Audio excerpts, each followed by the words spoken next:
അയ്യപ്പേട്ടാ, സർക്കാരിലും പാർട്ടിയിലും പ്രതീക്ഷ നശിച്ചു എന്നാണ് നവീൻ ബാബുവിന്റെ കുടുംബം പറഞ്ഞിട്ടുള്ളത്. ഒരു പ്രമുഖ മാധ്യമത്തിന് നൽകിയ ഇന്റർവ്യൂവിലാണ് അവർ നവീൻ ബാബുവിന്റെ ഭാര്യ മഞ്ജുഷ ഇക്കാര്യം പറഞ്ഞിട്ടുള്ളത്. അതായത് അവർക്ക് ഹൈക്കോടതിയെയും സുപ്രീം കോടതിയെയും എല്ലാം സമീപിച്ചപ്പോൾ അവർക്ക് നെഗറ്റീവായിട്ടുള്ള ഒരു മറുപടിയാണ് അപ്രോച്ചാണ് ഉണ്ടായത്. അതെ, അപ്പൊ അതിനെല്ലാം ഒതുങ്ങുന്ന തരത്തിലാണ് CPM-ന്റെ പിണിയാളുകളായിട്ടുള്ള പോലീസ് SIT അന്വേഷിച്ച് കണ്ടുപിടിച്ച് കൊടുത്തിട്ടുള്ളത്. അപ്പൊ അതുകൊണ്ട് തന്നെ ആയിരിക്കണമല്ലോ ആ ഒരു തീരുമാനം കോടതി എടുത്തില്ല. കോടതിക്ക് മുമ്പിലുള്ള തെളിവുകളാണല്ലോ കോടതി തീരുമാനം പറയുന്നത്. അതെ, ഈ പറയുന്നത് പോലെ അവർ ഒറ്റ വാക്കിൽ പറഞ്ഞിട്ടുണ്ടെങ്കിൽ അവർ പറഞ്ഞത് CPM ചതിച്ചു എന്ന് തന്നെയല്ലേ? അല്ല, CPM അവരുടെ കുടുംബം, അവരൊരു CPM കുടുംബമാണ്. നവീൻ ബാബുവിന്റെ അമ്മ പഴയ ഒരു പഞ്ചായത്ത് അംഗം ആണ്, CPM-ന്റെ കടുത്ത പ്രവർത്തകർ തന്നെയാണ്. അപ്പോൾ ഈ സംഭവം ഉണ്ടാകുമ്പോൾ തുടക്കം മുതൽ തന്നെ പത്തനംതിട്ടയിലെ ജില്ലാ ഘടകം ഉദയഭാനു എന്ന ജില്ലാ സെക്രട്ടറി, അന്നത്തെ, ഇന്നിപ്പോ മാറിയിട്ടുണ്ട്, ജില്ലാ സെക്രട്ടറി മാറിയിട്ടുണ്ട്, രാജു എബ്രഹാമാണ് ഇപ്പോഴത്തെ ജില്ലാ സെക്രട്ടറി. അപ്പോൾ CPM-നകത്ത് അത്തരത്തിൽ ഒരു പത്തനംതിട്ട ജില്ലാ ഘടകം സംസ്ഥാന ഘടകത്തിന്റെ മുന്നിൽ ഒരു ചോദ്യചിഹ്നം പോലെയായിരുന്നു. കണ്ണൂർ ഘടകം ആണ് ഈ പ്രശ്നമെല്ലാം ഉണ്ടാക്കിയത് എന്ന് പറഞ്ഞു. അപ്പോൾ തുടക്കത്തിൽ MV ഗോവിന്ദൻ പറഞ്ഞത് സർക്കാർ അല്ലെങ്കിൽ CPM എന്ന് പറയുന്ന പാർട്ടി, സർക്കാർ എന്നല്ല, MV ഗോവിന്ദൻ പറയുമ്പോൾ പാർട്ടിയുടെ കാര്യം പറഞ്ഞാൽ മതി, PP ദീപയ്ക്ക് ഒപ്പമല്ല, ഇവരുടെ കുടുംബത്തോടൊപ്പമാണ്.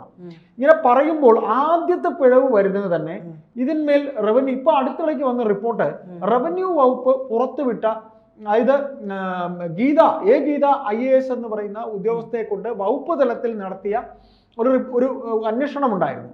ആ അന്വേഷണത്തിൽ കളക്ടർക്കെതിരെ ഒരു പരാമർശവുമില്ല. കളക്ടർക്കും പ്രശാന്തിനും ഈ കേസിൽ വ്യക്തമായ പങ്കുണ്ട്. കാര്യം കളക്ടറെ സംരക്ഷിച്ച് നിർത്തുന്നത് തുടക്കം മുതൽ നമ്മൾ കണ്ടതാണ്. പ്രശാന്തിനെ പിന്നെ പറയേണ്ട കാര്യമില്ല. അപ്പൊ ഈ റിപ്പോർട്ടിൽ ഈ അടുത്തിടയ്ക്ക് വന്നിരിക്കുന്നത് ഒരു വിവരാവകാശ പ്രവർത്തകൻ വഴിയാണ് ആ റിപ്പോർട്ട് തേടിയത്.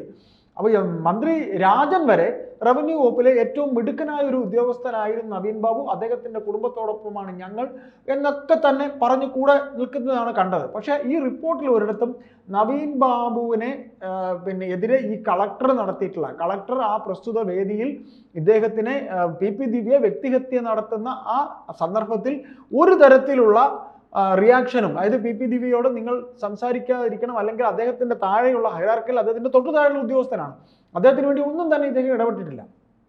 അപ്പൊ അങ്ങനെയുള്ളൊരു അവസരത്തിൽ കളക്ടറെ ഈ കേസിൽ മുക്തനാക്കുന്ന രീതിയിലും ഇത് ആത്മഹത്യയാണ് അവരുടെ വാക്കിൽ, അതായത് PP ദിവ്യ മാത്രമാണ് കുറ്റക്കാരി, PP ദിവ്യയുടെ വാക്കിന്മേൽ മനം നൊന്ത് അദ്ദേഹം ആത്മഹത്യ ചെയ്തു എന്നുമൊക്കെ ഉള്ളൊരു ക്ലോസും. പിന്നെ ഈ മഞ്ജുഷ എന്ന അദ്ദേഹത്തിന്റെ വിധവ പറഞ്ഞ പോലെ ഇദ്ദേഹം ഒരു യൂണിയനിൽ, അദ്ദേഹം ഇടതുപക്ഷ യൂണിയനിലെ അംഗമാണ്, NGO യൂണിയനിലെ അംഗമാണ്. അദ്ദേഹത്തിന്റെ കൂടെ ഒരു സഹപ്രവർത്തകരും അദ്ദേഹത്തിന് വേണ്ടി പറഞ്ഞിട്ടുണ്ടായിരുന്നില്ല.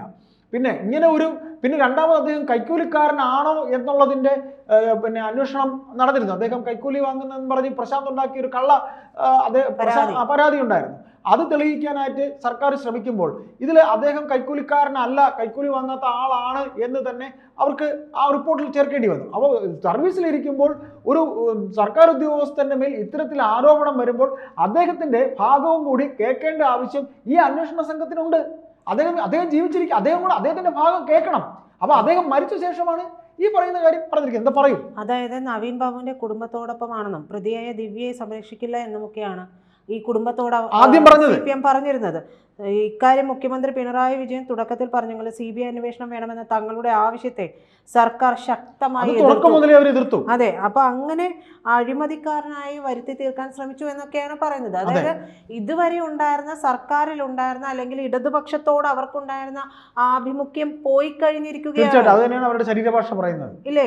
അവർ സത്യത്തിൽ പൊട്ടിക്കരഞ്ഞുകൊണ്ട് തന്നെ ആയിരിക്കണം ഇത്തരത്തിലൊരു നെഞ്ചു പൊട്ടിയിട്ടുണ്ടാവും, ഉള്ളിൽ നെഞ്ചു പൊട്ടിക്കൊണ്ടായിരിക്കണം പാർട്ടി ചതിച്ചു വന്നത്. ഒന്ന്, ഭർത്താവ് നഷ്ടപ്പെട്ടതിന്റെ വേദന, അതുവരെ പിന്തുടർന്നു വന്ന ഇടതുപക്ഷ രാഷ്ട്രീയക്കാർ ഇടതുപക്ഷം അവരെ കൈവിട്ടതിനുള്ള ഒരു വേദന അവർക്കുണ്ടാകും.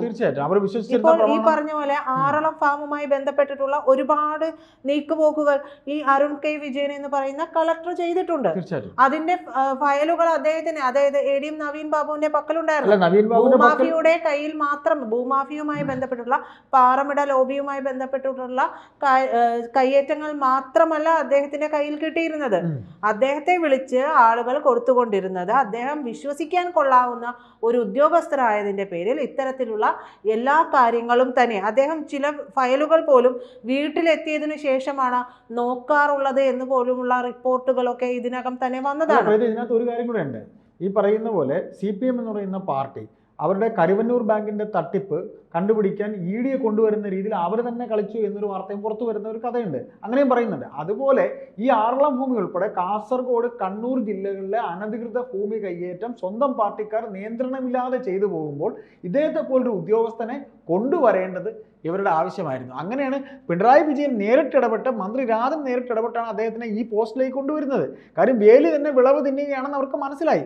അവിടെ പിന്നെ അവിടുത്തെ ദേവസ്വം, അവിടെ കണ്ണൂരിലെ ദേവസ്വം, പിന്നെ ഈ പറയുന്ന ആറളം ഭൂമിയുടെ വെട്ടിപ്പ്, ഇങ്ങനെ നിരവധി ദേവസ്വം ഭൂമി കൈക്കലാക്കി.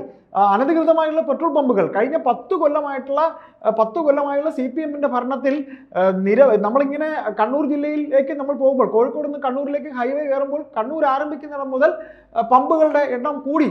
അപ്പോൾ അതെല്ലാം നിയന്ത്രണം പാർട്ടി സഖാക്കൾ തന്നെ, ഏരിയ കമ്മിറ്റി അല്ലെങ്കിൽ അങ്ങേയറ്റം പാർട്ടിയുടെ ഒരു മധ്യതലത്തിൽ കമ്മിറ്റികളിലുള്ള അംഗങ്ങൾ വരെ ഇത്തരത്തിൽ, അതായത് പോക്കറ്റ് നിറയ്ക്കുന്ന രീതിയിൽ ഭൂമാഫിയ നിറഞ്ഞു. അതായത് അദ്ദേഹത്തിന് മുമ്പ് ഉണ്ടായിരുന്ന ഉദ്യോഗസ്ഥനൊക്കെ ഇവർ പറയുന്നത് എല്ലാം ചെയ്തു കൊടുത്തു. അതായത് വളവിലാണെങ്കിലും ആ പെട്രോൾ പമ്പ്, അവിടെ ആ പറയുന്ന സ്ഥലത്ത് പെട്രോൾ പമ്പുകൾ വേറെയും ഉണ്ട്. അതൊക്കെ എങ്ങനെ അനുവദിച്ചു എന്നുള്ളത് പോലും ഇനി ആരെങ്കിലും അന്വേഷിക്കേണ്ടതാണ്. അതെ, അതുകൊണ്ടാണ് ഇദ്ദേഹത്തിന്റെ അടുത്ത് എത്തുമ്പോഴും ഇത്തരത്തിലുള്ള കാര്യങ്ങൾ നിരവധി തെളിവുകൾ അദ്ദേഹത്തിന്റെ കയ്യിൽ ഉണ്ടായിരുന്നു. അപ്പോൾ ഈ തെളിവുകളെല്ലാം കൈവശം വന്നത് അദ്ദേഹം ഒരു വേള എപ്പോഴെങ്കിലും പൊട്ടിക്കുമോ എന്ന് പാർട്ടി ഭയപ്പെട്ടിരുന്നു. പറയൂ. അല്ല, ഞാൻ പറഞ്ഞു എന്നത് ഈ പറയുന്ന തെളിവുകളെല്ലാം തന്നെ അദ്ദേഹത്തിന്റെ കയ്യിൽ കിട്ടിയെന്ന് ചേട്ടൻ പറഞ്ഞല്ലോ. ഈ തെളിവുകൾ കയ്യിൽ ഇരുന്നു കൊണ്ട് തന്നെ അദ്ദേഹം പത്തനംതിട്ടയ്ക്ക് പോകരുത് എന്നുള്ള ഒരു ഉദ്ദേശം കൂടി ഇവർക്കുണ്ടായിരുന്നു. ഈ ആറളം ഫാം സ്വകാര്യ വ്യക്തിക്ക് പാട്ടത്തിന് കൊടുത്തതുമായി ബന്ധപ്പെട്ടുള്ള ഭീകരമായിട്ടുള്ള എന്താ പറയുക അഴിമതിയുടെ തെളിവുകളാണ് ഇദ്ദേഹത്തിന്റെ കയ്യിൽ കിട്ടിയത്. അവിടെ ഈ അടുത്ത് പോലും എനിക്ക് തോന്നുന്നു ജില്ലാ സെക്രട്ടറി ആയിരുന്ന MP ജയരാജൻ ചെന്നപ്പോൾ ബാക്ക് വിളികളുമായിട്ടൊക്കെ ജനങ്ങൾ എത്തിയിരുന്നു എന്നുള്ളതാണ് വാർത്തകളിൽ കണ്ടത്. അപ്പൊ അത്തരത്തിൽ വലിയ പ്രതിഷേധം ആ ഭൂമിയുമായി ബന്ധപ്പെട്ടുള്ള ഇടപാടുമായി ബന്ധപ്പെട്ട് അവിടെ നടക്കുന്നുണ്ട്. ഇതെല്ലാം പൂഴ്ത്തിവെക്കുകയാണ്.